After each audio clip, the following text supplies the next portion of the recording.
That gives it away, doesn't it, guest-wise? Bit flustered today. Ear thing, look at this wire coming out of there. Who is today's guest? Well, he could have been a proper scientist, and he went into comedy and acting. The cross he has to bear is that he's often mistaken for me. Poor chap.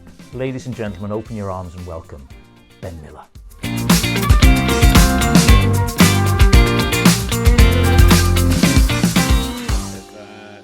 It's like looking in a very flattering mirror. Likewise. Oh. How lovely to see you. Your setup looks better than mine. You look like you've got a proper office and everything. Yeah, that's what I've got. You, if you don't mind me saying, you look like somebody from high up in the National Health Service or a politician who's doing it from home and has not the faintest idea about camera angles and about light. And that, frankly, Ben, for a man of your, what's the word I'm looking for? Not heritage. My heritage. Straddling the two worlds of science and broadcasting, it shocks me. Okay. At least you're going for academic heritage. I don't know where you were going there for a second. Well, if we're going to talk about roots, let me get straight to the point. People say we look like each other, and for that I apologize.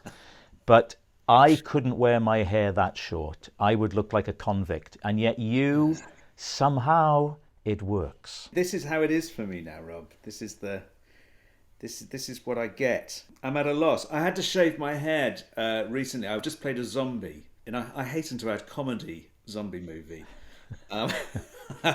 So yeah, I got to discover the full. There's a lot going on at the back there. You know, the Victorians, they could tell a lot about your personality from the bumps on your cranium. Now, what was that called? That's not It's phrenology, called is phrenology, I it? believe it is. Yeah. Anyway, I tell you, I'm a sort of I'm a phrenologist's house party. I tell you, at the back there, it's just all kinds of lumps, and it's fine here. If I found lumps and bumps, I'd be very worried. I mean, were you not? Because nobody likes the word lump as they get older. Well, you don't want it at any age, do you? But it didn't bother you because you're a man of science. You're not in the grip of your emotions. You can use logic. I'm like sort of Spock in Star Trek. That's my kind of that's how I operate. Yeah, which always makes for very interesting conversations. I was having a conversation with my wife this morning. I was just been to the acupuncturist for the first time. Oh, and I'll bet you've got no time for an It was like acupuncturist. that was a nest of vipers. That was this morning. I have to tread very, very carefully because my opinions. It's a bit like being a scientist. It's a bit like being a sort of religious fundamentalist, where you're constantly having to pass, if you know what I mean, as a normal person. So I want to really get into it. So I'm googling, scientific proof of acupuncture, and she's saying to me, look, you're googling it. She said, I've had it yesterday, and I'm telling you, it had an incredible effect. Now, look, I ask everybody that comes on here Yeah. if they remember where we met, and I've known you for eons. Now, I was wondering, you were in The Parole Officer, the film starring Yes. Steve Yes. Coogan, Yeah. who Yeah. I have had an association with. I was knocking around in those days. I remember meeting you with Julia Davis in Soho. So you were working on human remains. And I have to say, I feel terrible about this. I feel terrible about it. And I've always felt terrible about it. I've never spoken to you about it, but I've always felt shame about it. I bumped into Julia, who I'd just done a show called Coming Soon with on Channel 4. And she Yeah. said, this is my friend Rob. We're writing together. Can I just say, I've no idea what you're about to say. Well, then this is ridiculous because I've carried this for, well, how long is it? 20 years, 25 Yeah. years, maybe even 30 years. No, it's oh, very good, yeah, very good. No, it's I can tell you exactly when it was. It would have been about 99, 2000, 99. Okay, we were in Soho and we said, oh, let's get a coffee. And I said, so what is it you're writing? And you said, oh, we're writing something about couples. Yeah. And I said, oh, wow, that sounds fantastic. And I started sort of pitching the two of you ideas of stories you could do about couples, and they were really sort of dull, terrible ideas. And then the show came out, and I remember seeing the show and loving it and thinking the two of you created something that I just loved. The characters were it was so far on from the sort of very I felt like kind of trad sort of ideas that I've been picturing. Oh, maybe he's fat and he likes cakes and she doesn't. And I think the two of you who were creating these really grotesque characters, I mean, extraordinary characters in this show. Probably, I mean, that I imagine you sort of looking at me, both of you, with a sort of kind of sort of look in your eyes, because you were obviously, you were at a very different place with what you were writing, and these ideas was anyway. I mean, when the show came out, I just felt so embarrassed. I just thought, oh God, awful. But you don't even remember. No, I have. Isn't that weird? I have no. You see, I think there's a whole show to be done. The things we forget. I wrote an autobiography, and why did you laugh when you said it? Because it's ludicrous, isn't it? Because everybody does it. Everybody, like, at our level, a publisher thinks they're going to make a lot of money. They never do. So you choose a non-refundable advance and off you go. Anyway, but when I did, there were some stories in it, and I would then run them by the people that were involved, to check I got it right. And I often found that I had created a version of the event in my mind over time. I remember one friend showing it to, and he said, "Oh yeah, this all happened." He said, "But you also remember on that same day this, and this." And I went, "No." Yeah.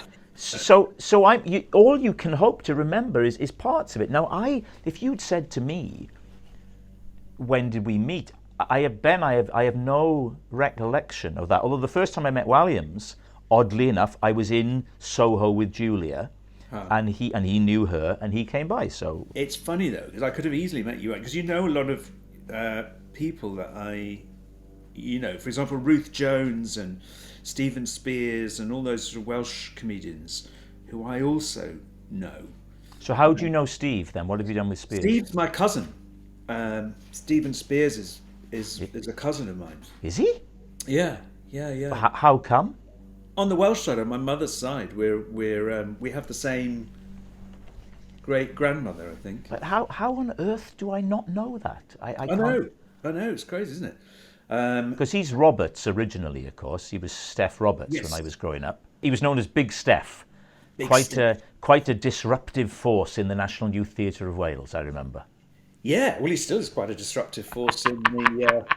In the company, and Ruth as well. Ruth, yeah. Well, Ruth. Yeah. I always say Ruth is like the sister I never wanted. I've known her for yonks, and of course, when you and I, often mistaken for each other. I mean, I wrote down. I've been congratulated on my work in Johnny English, on my work in Worst Week of My Life. I was congratulated on my Tesco adverts with Ruth. I mean, under Death in Paradise. I'm pretty sure I got those Tesco adverts because they thought I was you. I'm pretty sure that I did think it was funny that somebody who is, we are mistaken, is then put with somebody so they were either thinking there'll be a percentage of people thinking it's the Gavin and Stacey crowd, or they genuinely thought, oh, he's taller than we expected. No, 100%. I'm pretty sure they thought I was you. I think either they thought I was you or they were playing on the Gavin and Stacey thing. Maybe if you hadn't got it, it would have gone to Anton Dubek and they'd have thought, we'll give this a try.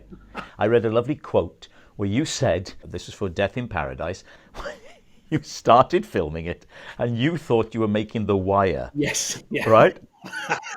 Tell that story. That did make me laugh. Well, this was it was all the rage sort of at the time, wasn't it? The Wire had just come out and I thought it was absolutely fantastic. We were going to be filming in the Caribbean and I thought, this is going to be great. This is going to be it's going to be the Caribbean version of The Wire. And I think, Rob, the moment I realised that possibly there was a lighter touch in Death in Paradise, when I was investigating a murder that had taken place at a wedding reception And this is like a day 2 or 3 of filming, and I'm sitting there, and my job in this scene is to arrive, demand a cup of tea, look out across this Caribbean bay, and then see a horrific accident where a bride is pushed from the top balcony and lands, lands on the rocks below. I thought, God, this is really going to grip the viewers. This is going to be powerful stuff.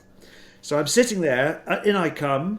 I order my cup of tea, I sit down, I look out across the bay, and this dummy is thrown off, wearing a white bridal outfit, is like really half-heartedly thrown off the top of this 5-story apartment building, whatever, and does a sort of series of really cartwheels and somersaults, and then lands on its head, sort of on the rocks, and then bounces sort of into the sea. And so, and then someone calls cuts, and I say, "Oh, right, okay, that's good. So that's pretty much the trajectory that the body is going to follow, is it? That's a test." And they said, "No, that's it. We've got it." And I said, "What?" They said, "No, we don't want it to look realistic. It's got to look pretty silly, or the viewers will think it's real." And I thought, I'm not in a drama, am I? Because you and I know there's a thing in comedy where you deal, the classic example, I think, is that scene in A Fish Called Wonder, where John Cleese, the dog gets squashed, and the first time the dog got squashed, they did a realistic looking squashed dog, and no laugh, and then they put a flattened teddy bear version, no blood, huge laugh. You're going to keep people laughing in a comedy show, even with deaths. They need to be really horrifically unrealistic. Now, if I were to go back and watch that first episode, would I notice a change in your acting style as it progresses? Yeah, absolutely, definitely. I was taking it desperately, and I still think in that first episode it is very different in tone. And what's the first episode of the series, where I thought I was in a really serious drama, is very different to the rest. Once I realised it was a comedy, I was sort of fine. I thought, oh, I get it. So it's a comedy, but we just pretend it's a drama. Well, Ben, I have taken up a large chunk of your morning. Which I thoroughly enjoyed, Rob. Thank you for Give the observer a taste of what is in store for Ben today. It's going to be a glamorous day, I would imagine. What does the day hold? Well, the day holds. It's looking rather lovely, actually, weather-wise. That's an older man's comment. There's no way, if I'd been interviewing you in your 20s, what have you got on? There's no way you would have gone, well, I mean, it's looking like a rather lovely day. So, Rob, when I was in my 20s, I didn't even notice the seasons, let alone the times of the day. I genuinely had no idea what season it was. yes. Yeah, the trees are different. I have not known. Now I love a flower. I love a tree. Look at that tree, isn't it beautiful? I love a flower. I really do get. I was looking at the bluebells this morning as I was walking the dog, thinking, oh, there's a lovely bluebell. I wonder what species of bluebells there are. Do you think there's just one bluebell, or is there seven? What the hell's wrong with me? I mean, what's happened to me? Nothing wrong with you, Ben. You are maturing nicely and normally. So given that it's going to be a lovely day, what does the day hold in store for Alan Bennett? It's not Alan Bennett, sorry, Ben Miller. It just seems like it's Alan Bennett. It does. It does.